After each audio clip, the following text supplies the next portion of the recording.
Iran America संघर्षात 2 आठवड्यांसाठी युद्धविराम. Donald Trump यांच्याकडून सीजफायरची घोषणा. हॉर्मुझची सामुद्रधुनी उघडण्यावरही दोन्ही देशांमध्ये सहमती. इराणच्या 10 अटींवरती चर्चा करणार ट्रम्प यांची माहिती. ट्रम्प यांच्या घोषणेनंतर इराणकडूनही युद्धविरामाला सहमती.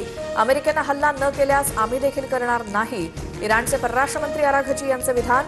तर 2 आठवड्यांसाठी हॉर्मुझ उघडणं शक्य असल्याचं वक्तव्य. युद्धविरामाचा अर्थ बंधू अशोक खरातला गुन्ह्यांसाठी कोणी मदत केली असेल तर त्या सर्वांवरती कारवाई होणार. रुपाली चाकणकरांवरच्या प्रश्नावरती एसआयटी प्रमुख तेजस्वी सातपुतेंचं उत्तर. बंधू अशोक खरात प्रकरणातील सीडीआर लीक झाल्याबाबत शासन स्तरावरती चौकशी सुरू. एसआयटीची पत्रकार परिषदेत माहिती. अजित पवारांच्या विमान अपघातादरम्यानचे व्यवहार आणि घराबाहेर झालेली काळी जादू संशयास्पद.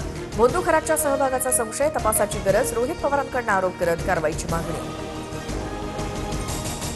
काँग्रेसला जनभावनेची थोडी कदर असेल तर उमेदवार परत घेतील आणि सुनेत्रा पवारांना बिनविरोध निवडून देतील. बारामती पोटनिवडणुकीवरती मुख्यमंत्री फडणवीसांचं विधान. कुटुंबाच्या पुण्याईवरती आताच खासदार झालेल्या आणि महाशक्तीसमोर सरेंडर झालेल्या कृतज्ञ मुलानं काँग्रेसबद्दल न बोललेलंच बरं. काँग्रेसकडनं पार्थ पवारांना प्रत्युत्तर.